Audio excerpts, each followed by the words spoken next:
What is up, y'all, you beautiful people? It's your girl Fuzz, and for today's video, I'm going to tell you how you can make a fortune with artisan goods. Let's get into it.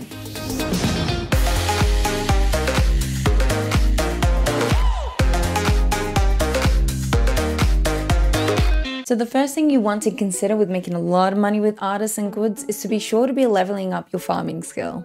Most machines that you can place on your farm that produce you artisan goods do require you to be at a certain level of farming, because at each level there's a recipe that unlocks that machine. So do consider to be planting a lot of crops in your playthrough. I do have a video on how to become a farming master in Stardew Valley, so if you'd like to check out that video, I'll put it in the annotations and the description below. In my current playthrough, where I'm doing it just mostly artisan goods, I did have 15 quality sprinklers, which is 120 crops on my first year.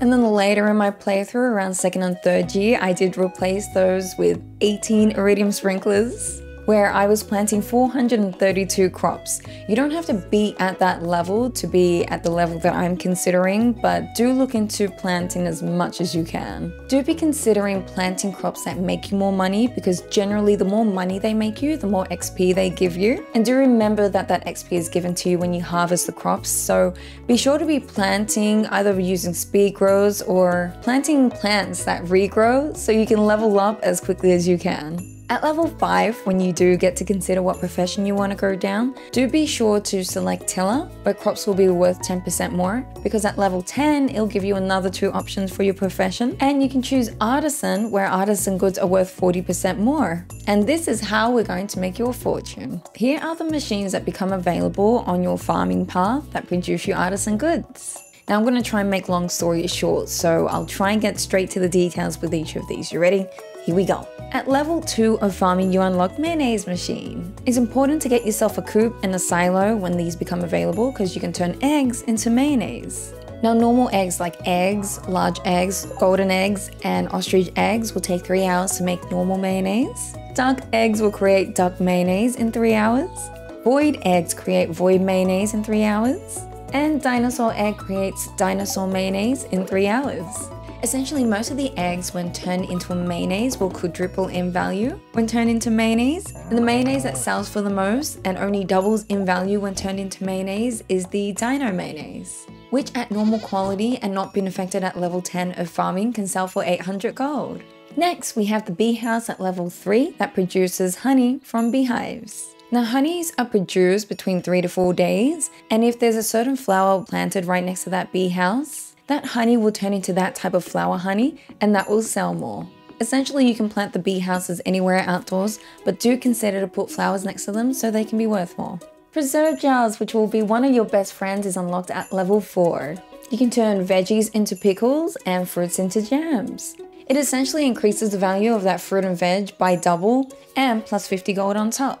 So it'll turn any pickles from vegetables and ginger in 2 to 3 days, jelly from any fruit in 2 to 3 days. You can turn sturgeon roe into caviar in 4 days. Quick note that in order to produce sturgeon roe, you need a pond on your farm with 10 sturgeons in them. And you can turn roe from any fish except for a sturgeon fish into an aged roe in 2 to 3 days. Then there's a recipe for a cheese press, which is unlocked at level 6 of farming. It will take 4 hours to turn milk and large milk into cheese, and goat milk and large goat milk into goat cheese. Not only does it double its value when turning the milk into cheese, but if you increase the quality of that cheese to iridium, it will also double in value. Next up is the recipe for a loom, which will unlock at farming of level 7. It'll take 4 hours in-game to turn wool from sheep and rabbits into cloth. It essentially nearly doubles in value when turning the wool into cloth. Kegs, my best friend in Stardew Valley. The recipe for this is unlocked at level 8 of farming. This will turn fruits and veggies into beverages. The most notable ones to mention is vegetables will turn into juice, and this will increase the value of the vegetable by 2.25 times. And fruits, when placed into the kegs, are turned into wines, and it will triple the value of that fruit. It'll take 4 days in-game to turn vegetables into juices, and 6.25 days in-game to turn fruits into wine. But here are some other notable mentions for other uses of the kegs. You can make beer with wheat in 1 day, coffee with 5 coffee beans in 2 hours, green tea with tea leaves, which is a recipe given by Caroline at 2 Hearts in 3 hours, mead by using honey in 10 hours, and pale ale with hops in 1 to 2 days. Another mention of a recipe that's unlocked at farming of level 8 is the oil maker, which produces oils from truffles, corn, sunflower seeds, and sunflowers. Truffle oil is made with truffles which are produced by pigs in 6 hours, and oil is produced from corn in 16 hours, sunflower seeds in 2 days, and sunflower in 1 hour. And my last mention that doesn't require you to have levels in farming, but you do need to fully upgrade your farmhouse to get the cellar. You'll need in total 160,000 gold, 450 wood, and 150 hardwood in total. The use of the casks in your basement essentially increase the quality of that artisan good. To turn an item from normal to iridium quality, it will take, for example, wine a total of 56 days, pale ale will take a total of 34 days, beer and mead will take a total of 28 days, and cheese and goat cheese will take a total of 14 days.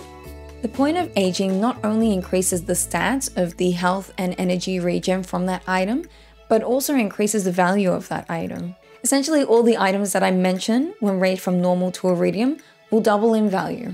Here's a weird little tip. The only item that is considered artisan good but isn't affected by the level 10 profession of artisan goods being 40% more is tree saps. So that includes maple syrup, pine tar, and oak resin. And that is because they are affected by a level 10 foraging profession called tapper, where syrups are worth 25% more. If you are liking the video, why not consider liking? It greatly supports the channel. And if you'd like to see more Stardew Valley videos, why not consider subscribing? Got yourself a question to ask? Want to see something on the channel Stardew Valley related? Or you just want to see if I'll reply? Definitely comment down below and believe me, you'll see a reply from me. So after all that information about the machines that unlock at every level of farming, here is what you should consider on your playthrough to ensure that you're making the most money with artisan goods. And this is the way that I went with my most recent playthrough on Twitch. Any farming that you complete is going to be beneficial. There's no right or wrong way of doing it. At about 2 months in, I had a farm with 15 quality sprinklers for 120 crops to grow. With this, I turned whatever fruits and veggies into jams and pickles using the preserved jars available at farming level 4. Doubling their value meant high profitable plants like cauliflower in my first year was going to make me a lot of money. As the star quality of the fruit or veg does not affect their jam or pickle value, I sold the gold quality fruits and veggies and used the normal and silver quality fruit and veggies in the preserved jars. This ensured that some income was still coming in while the rest of my fruit and veggies were at work in the preserved jars. From looking into the Stardew Valley wiki, here are the fruits and veggies to consider in each of your seasons to make you the most money in preserved jars. For spring, you want to consider garlic, green bean, kale, parsnip, potato, unmilled rice, apricot from apricot trees, salmon berries which are forageables, and cauliflower which make you the most in preserved jars. In summer, you want to consider corn, tomato, blueberry, and hot peppers, but radishes and fiddlehead ferns, which are found in secret woods, will make you the most money in preserved jars. And for fall, you want to consider beets, bok choys, corn, eggplant, blackberry, which is a forageable, and amaranth, but yams and artichokes will make you the most in preserved jars for fall. Do consider putting down a barn and a cheese press as soon as they're available, and buy maybe 2 cows when you have the money for them. Cheese is super useful to use in the cave and skull cave because of the health and the energy they give back, but also selling them is definitely profitable. Milk and goat milk produce normal quality cheese, but large milk and large goat milk produce gold quality, which nearly doubles their value. So how do you get your cows and goats to produce you large milk compared to normal milk? They essentially need to have more hearts with you. So be sure to be patting them and keep them as long as you can on your farm, because they need to grow up in age and also love you enough to give you that milk. I ignored placing down a loom on my playthrough because I didn't have as much wool being produced, but if you do want to place it down, you can sell cloth for 470 gold. Now level 8 is where all the money making comes from. Level 8 of farming unlocks the recipes for oil makers and kegs, and this is where I made my most money for artisan goods. While gaining your XP to get to level 8 of farming, be sure to place as many oak trees down as you can and place tappers on them to get oak resin. Oak resin is essentially needed for the recipe of kegs, and you want to be placing as many kegs as you can. Also be mining copper bars and iron bars. Collect as many slimes as you can and visit the secret woods as often as you can if you don't have mahogany trees, because you'll need the hardwood and the gold bars or your oil makers. Here are the fruits and vegetables that make the most money when placed into the kegs. For spring, you want to consider planting cherry trees for cherries, rhubarb and strawberries. Rhubarb will make you the most in your second year, but if you're not in your second year, place down strawberries. Summer has the most fruits and vegetables, so do consider the grapes that are forageable, melons, oranges from orange trees, peaches from peach trees, pineapples, which is a new item in the 1.5 update, spiceberry, which is a forageable, starfruit, red cabbage, hops, and wheat. The most profitable will be starfruit, of course, but otherwise melon is your best bet. For fall, you want to consider placing down apple trees for apples, cranberries, pomegranate trees for pomegranate, wild plum, pumpkins, and wheat. And for fall, your most profitable item will be pumpkins. Now there's a winter forageable which is considered profitable when placing kegs, and that's crystal fruit, which is a forageable. So if you are planting winter seeds, do consider keeping these for your kegs.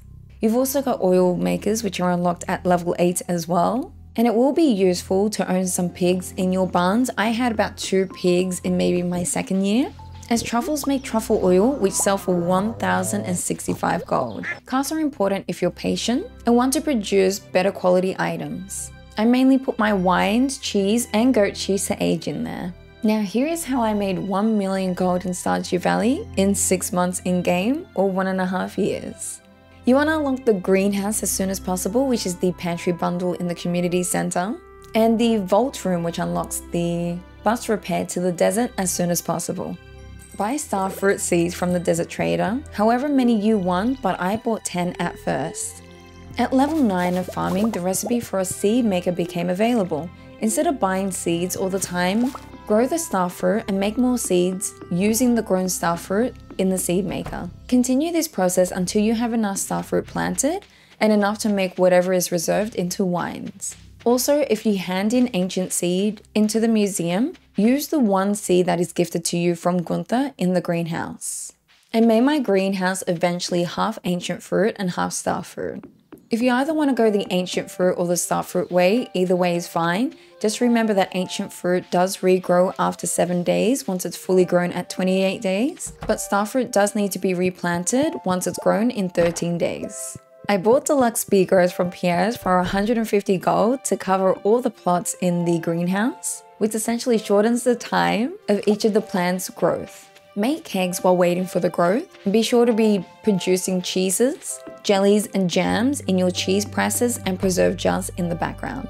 And while that's all happening in the background, obviously you want to be growing your fruits and veggies. Once your ancient fruit and or starfruit is grown, place them in the kegs, wait for them to finish, and you can either sell them or double their value by placing them in the cask in your basement.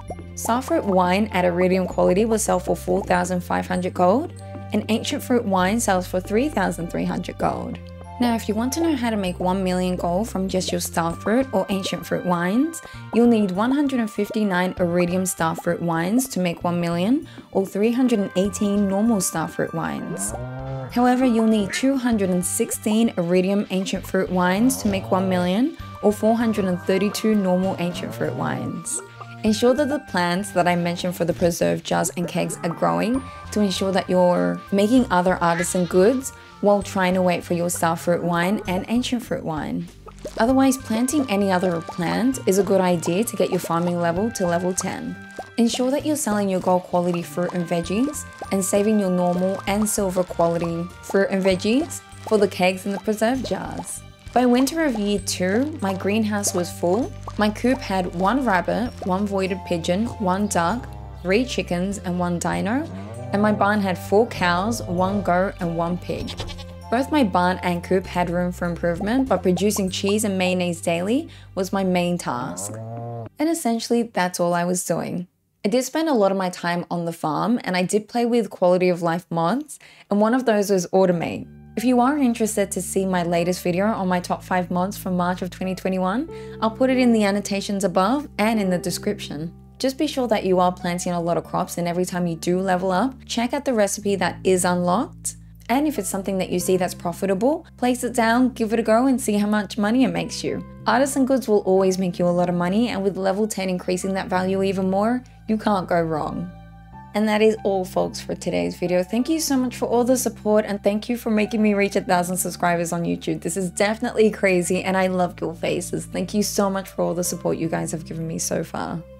And to many more loves, I love your faces. Be sure to have a good day and I will see you next time. Take care.